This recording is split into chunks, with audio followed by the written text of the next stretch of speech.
오늘 오전에 여러분과 함께 나눌 말씀의 제목은 그리스도인의 신분과 신앙의 정체성입니다.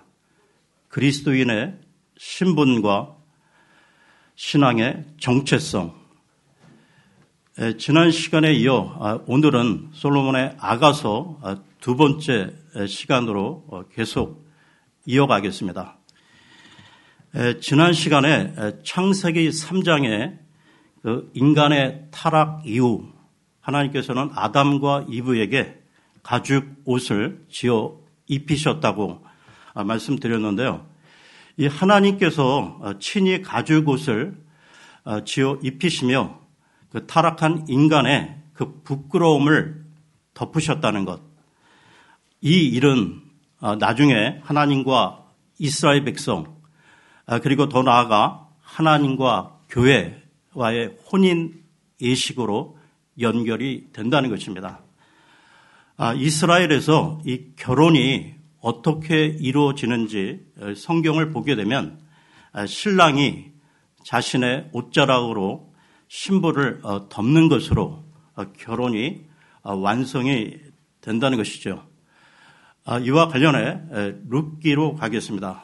룻기 3장 7절에서 9절을 보겠습니다. 룻기 3장 7절에서 9절입니다.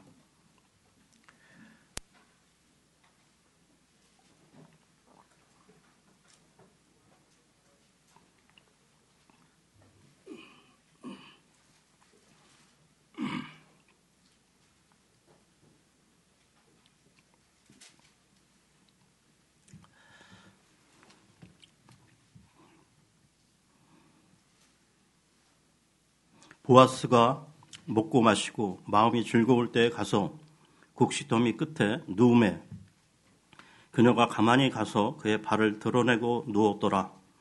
한밤중에 그 사람이 두려워서 몸을 돌이킨즉 보라 한 여인이 자기 발치에 누웠으므로 그가 이르되 너는 누구냐 하매 그녀가 대답하되 나는 당신의 여종 루시오니 그러므로 당신의 옷자락으로 당신의 여종을 덮으소서.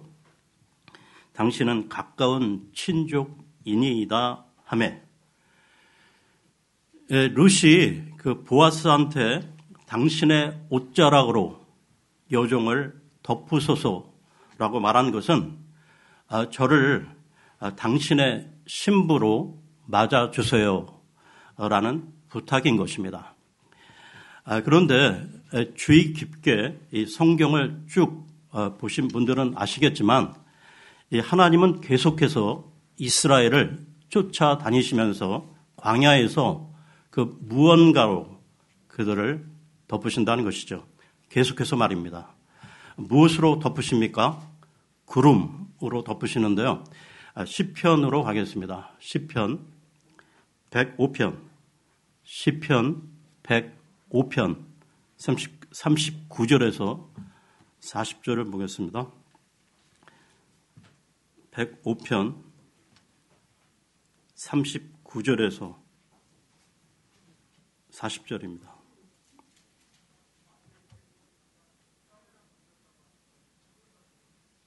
그분께서 구름을 펴사 덮개를 삼으시고 밤에는 불을 펴사 빛을 주셨으며 백성이 구한즉 그분께서 메추라기들을 가져오시고 하늘의 빵으로 그들을 만족하게 하셨도다.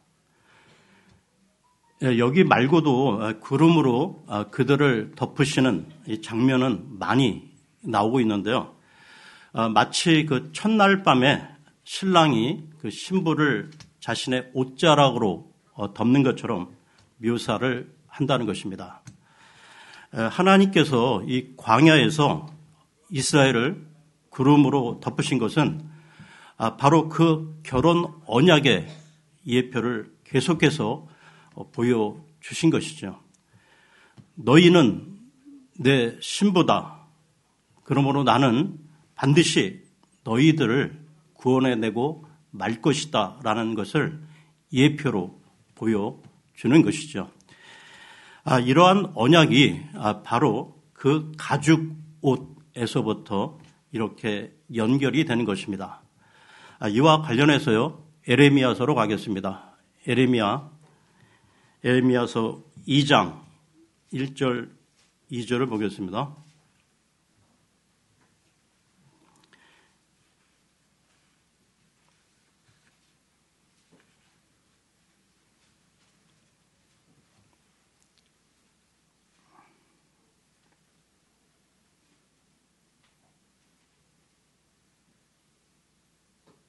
에레미야서 2장 1절 2절입니다. 또 주의 말씀이 내게 임하니라.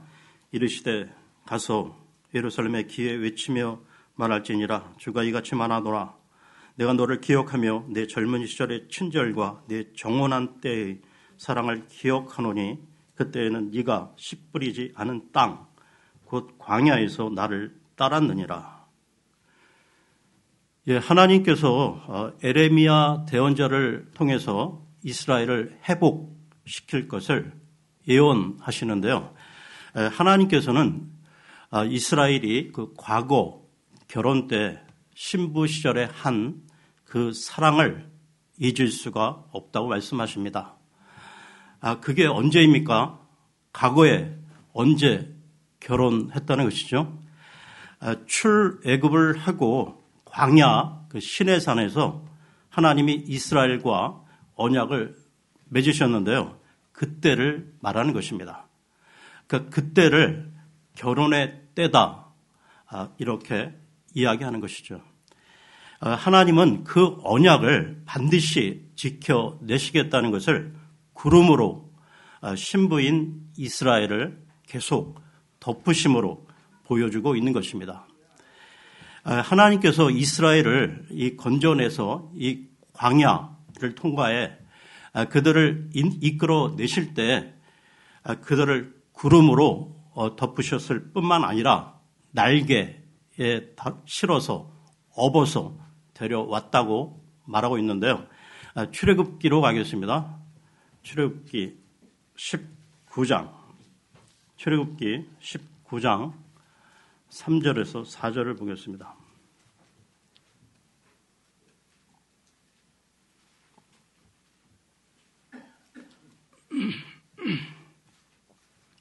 출애굽기 19장 3절 4절입니다.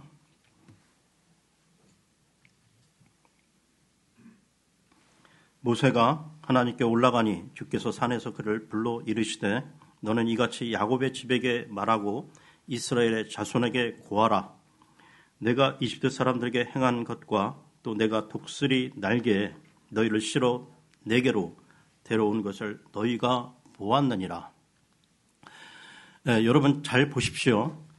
옷자락, 구름, 날개 이렇게 성경은 여러 단어를 썼을 뿐이지 같은 하나를 이야기하고 있기에 연결을 잘 시켜야 한다는 것이죠. 계속해서 신명기로 가겠습니다. 신명기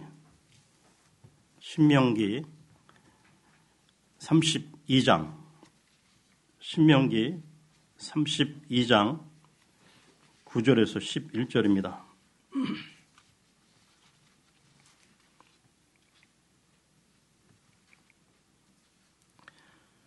신명기 32장 9절에서 11절입니다. 이는 주의 몫이 자신의 백성이기 때문이라. 야곱은 그분의 상속 유산 몫이로다. 그분께서 그를 사막 땅에서와 피폐함이 부르짖는 광야에서 찾아내시고 그를 인도하시며 가르치시고 자신의 눈동자같이 지키셨도다.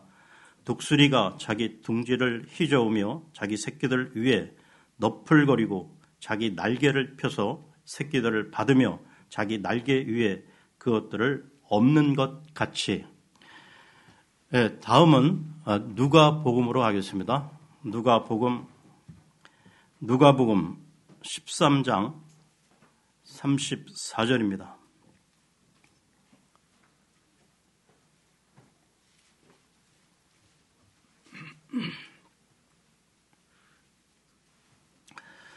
누가복음 13장 34절입니다. 오 예루살렘아 예루살렘아 대원자들을 죽이고 네게 보낸 자들을 돌로 치는 자여, 암탉이 자기 새끼들을 자기 날개 아래 모음같이 내가 얼마나 자주 네 자녀들을 함께 모으려 하였더냐. 그러나 너희가 원치 아니하였도다. 예, 여기에서도 날개 아래 모음같이라는 말이 나오고 있죠. 그러니까 날개 아래 모음같이, 구름으로 덮음같이 다 같은 말인 것입니다. 계속 살펴본 이런 표현들이 신랑이 옷자락으로 신부를 덮는다는 표현과 같은 것이죠.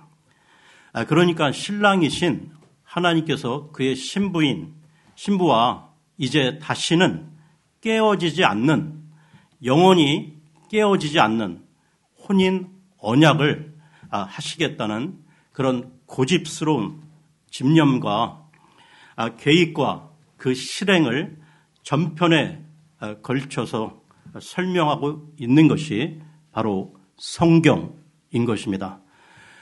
그게 바로 복음인 것이죠. 솔로몬의 그 아가서도 바로 그 이야기를 하고 있는 것입니다. 다음 구절들을 보시면 좀 더 확실해지는데요. 솔로몬의 아가서로 돌아와 2장 16절을 보겠습니다. 아가서 2장 16절입니다.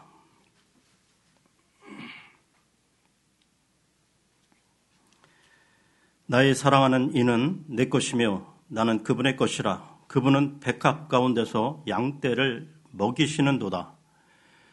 이 말씀이 계속 반복이 되는데요. 아가서 6장 3절을 보겠습니다. 6장 3절입니다.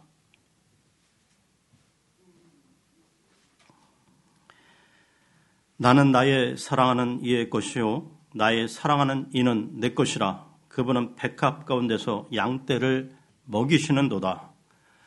다음 아가서 7장 10절입니다. 7장 10절입니다.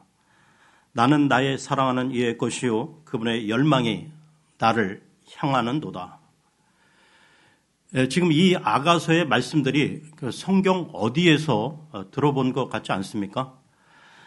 나는 너의 하나님이 되고 너는 나의 백성이 될 것이다 라는 말씀이 출애굽기, 레위기를 비롯해 계속해서 요한계시록까지 성경은 이 말씀을 반복하고 있는데요. 에레미야서로 가겠습니다. 에레미야서 11장 4절입니다.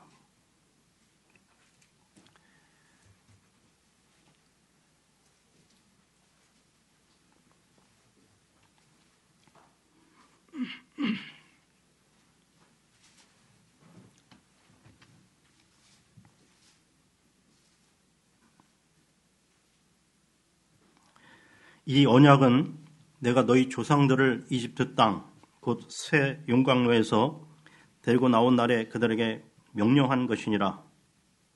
곧 내가 이르기를 내 목소리에 순종하고 내가 너희에게 명령하는 모든 것에 따라 그것들을 행하라. 그리하면 너희는 내 백성이 되고 나는 너희 하나님이 될 것이요. 이 이야기가 계속해서 나온다는 것이죠. 다음은 에스겔서로 가겠습니다. 에스겔서 11장 20절입니다.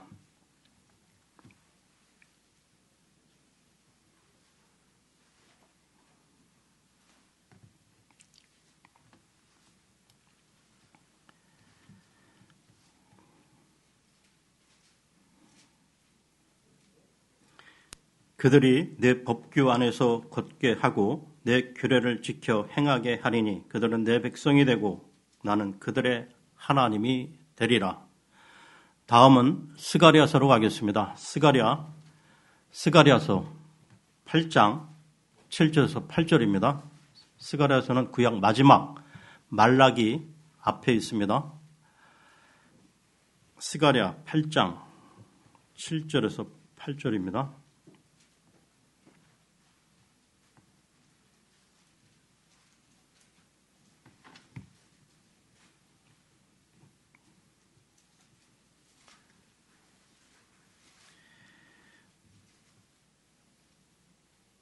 만군의 주가 이같이 말하노라. 보라, 내가 내 백성을 동쪽 지방과 서쪽 지방으로부터 데려와 구원하고 그들을 데려다가 예루살렘 한가운데 거하게 하리니 그들은 내 백성이 되고 나는 진리와 의 안에서 그들의 하나님이 되리라. 다음은 히브리서로 가겠습니다. 히브리서 8장 10절입니다.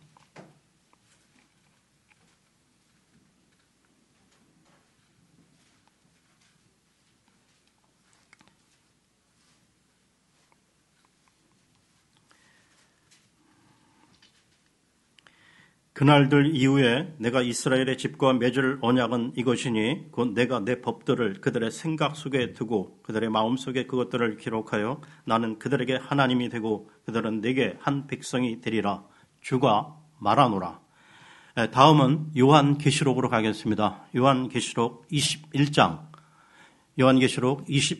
3절입니다.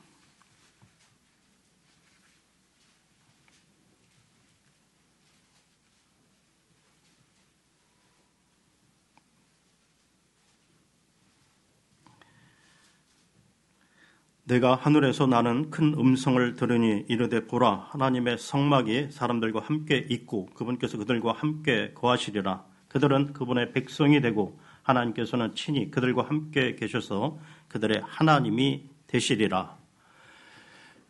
지금까지 살펴본 하나님의 언약의 이 언약의 말씀들이 아가서 전체에 흐르고 있는 것입니다.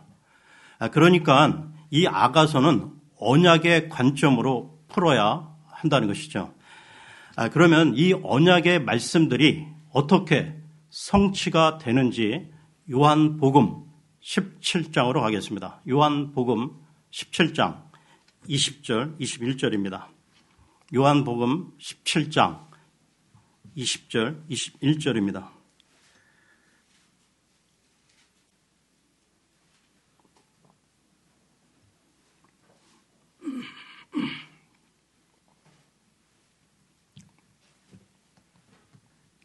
내가 이 사람들만을 위해 기도하지 아니하고 그들의 말로 인하여 나를 믿을 자들을 위해서도 기도하오니 이것은 그들이 다 하나가 되게 하려 함이니이다. 아버지여, 아버지께서 내 안에 내가 아버지 안에 있는 것 같이 그들도 우리 안에서 하나가 되게 하사 아버지께서 나를 보내신 것을 세상이 믿게 하옵소서. 이 구절은 예수님께서 십자가로 가시기 전 겟세마네 그 동산에서 아버지 하나님께 기도하시는 내용입니다. 이 예수님의 기도 중에 아가서의 내용이 그대로 나오고 있는데요. 계속 보겠습니다. 22절부터 26절까지 보겠습니다. 아버지께서 내게 주신 영광을 내가 그들에게 주었사오니 이것은 우리가 하나인 것 같이 그들도 하나가 되게 하려 함이니이다. 내가 그들 안에 있고 아버지께서 내 안에 계시나니 이것은 그들이 하나 안에서 완전해지게 하려 함이며 아버지께서 나를 보내신 것과 또 아버지께서 나를 사랑하신 것 같이 그들도 사랑하신 것을 세상이 알게 하려 함이니이다. 아버지여, 원하건대 아버지께서 내게 주신 자들도 내가 있는 곳에 나와 함께 있게 하사 아버지께서 세상의 창건 이전에 나를 사랑하셨으므로 친히 내게 주신 나의 영광을 그들이 보게 하옵소서. 오 의로우신 아버지여, 세상에 아버지를 알지 못하였을 때 나는 아버지를 알았사옵고 이들도 아버지께서 나를 보내신 줄을 알았사옵나이다. 내가 아버지의 이름을 그들에게 밝히 드러내었고 또 드러내리니 이것은 아버지께서 나를 사랑할 때 보여주신 그 사랑이 그들 안에 있게 하고 나도 그들 안에 있게 하려 함이니이다 하시니라. 나는 신랑에게 속해 있고 신랑도 나에게 속해 있다는 이 아가서에 표현되어 있는 그 말이 요한복음 바로 이 내용이라는 말입니다. 그 신랑이 신부에게 속하고 신부가 신랑에게 속하게 하기 위해서 예수님이 지금 무엇을 하시겠다는 것입니까? 지금 이 기도에서 그렇게 하기 위해서 아버지가 내 안에, 내가 아버지 안에 있는 것처럼 그들이 내 안에, 내가 그들 안에 있게 하시겠다고 하시는데요. 무엇으로 말입니까? 십자가로. 그러니까 아가서에 처음부터 끝까지 그 사이에서 여러분은 십자가를 보실 수가 있어야 한다는 것이죠. 이렇게 영원한 그 혼인이 이루어지게 되는데 십자가로 말미암아 그 혼인은 이루어졌다는 것입니다. 그리고 그 영원한 어린 양의 혼인 잔치를 우리는 이제 확신 속에서 소망 가운데 기다리는 자가 된 것이죠. 여러분, 그 복음을 깨닫고 이 확신 속에 거하는 자들은 절대 이 세상의 상황 때문에 기죽지 않는다는 것입니다. 다시 아가서로 돌아와 1장 4절에서 6절을 보겠습니다. 아가서 1장 4절에서 6절입니다.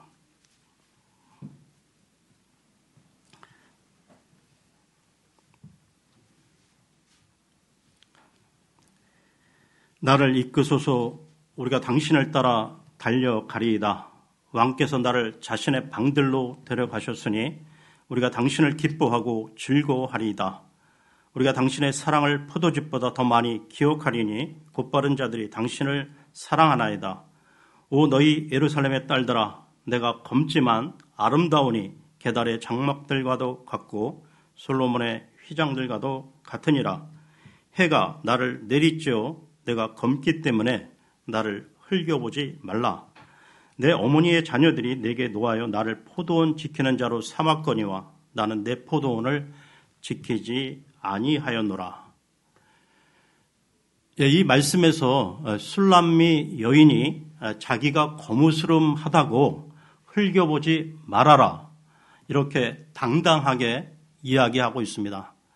그러니까 다시 말해 자기가 조금 못생기고 못났다고 자기를 무시하지 말아라 그러는 거예요.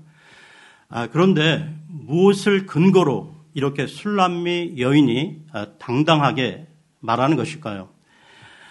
지금 금방 읽었던 1장 4절을 다시 보시면 4절에 왕께서 나를 자신의 방들로 데려가셨다. 그 데려가셨기 때문에 그러니까 나는 못생겼고 여전히 거무스름하지만 그렇지만 너희는 나를 흘겨보면 안 돼 라고 당당하게 말하고 있는 것입니다. 이렇게 얘기할 수 있는 게 뭐냐면 왕이 나를 신부로 맞아 주었기 때문이라는 것이죠.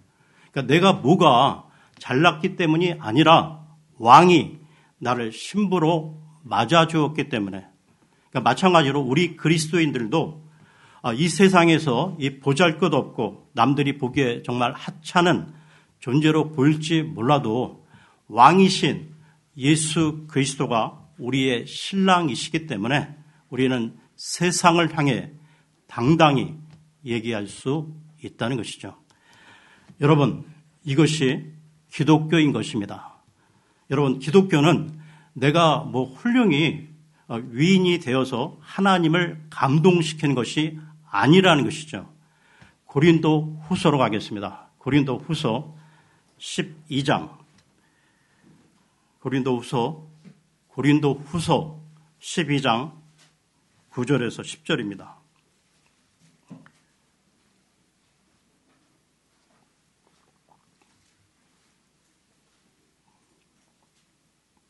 (12장) 9절에서 10절입니다. 그분께서 내게 이르시되 내 은혜가 네게 족하도다. 나의 강한 능력은 약한 데서 완전해지느니라 하셨느니라. 그러므로 내가 오히려 크게 기뻐하며 나의 연약한 것들을 자랑하리니 이것은 그리스도의 권능이 내 위에 머무르게 하려 함이라. 그러므로 내가 그리스도로 인하여 연약한 것들과 치욕과 궁핍과 핍박과 고난 당하는 것을 기뻐하노니 내가 약할 그때 내가 강하니라. 여러분, 우리의 약함이, 우리의 약점, 핸디캡이 하나님으로 말미암아 오히려 아름답게 승화되는 것, 그것이 기독교인 것입니다. 하나님이신 예수 그리스도가 우리의 신랑이 되어 주신다고 하셨기 때문에 그것도 내가 원하지도 않았는데 신랑이 먼저 찾아와 오셔서 문을 두들겼다는 것입니다. 너는 내 신부가 되어 주어야 해. 아니에요. 저는 자격이 없어요. 저는 이렇게 못생겼고 이렇게 못났고 저는 여전히 추악한 존재입니다. 그런데도 신랑이 먼저 다가와 사랑을 고백한 것이죠. 이것이 아가서인 것입니다. 이 말은 내가 어떻게 해서든지 꽃단장을 해가지고 저 신랑을 내 신랑으로 맞이해야지가 아니라는 것입니다. 그것은 기독교가 아니라는 것이죠. 나는 여전히 이 모양, 거무튀튀한, 거무스러운 자였는데 신랑이 찾아오더니 자기의 왕궁으로 나를 데리고 가시는 것입니다. 그것이 기독교라는 것이죠. 기독교는 세상 종교와 달리 하나님이 직접 우리를 찾아오신 것입니다. 그것이 복음인 것이죠. 다시 아가서로 돌아와 2장 8절을 보겠습니다. 아가서 2장 8절입니다.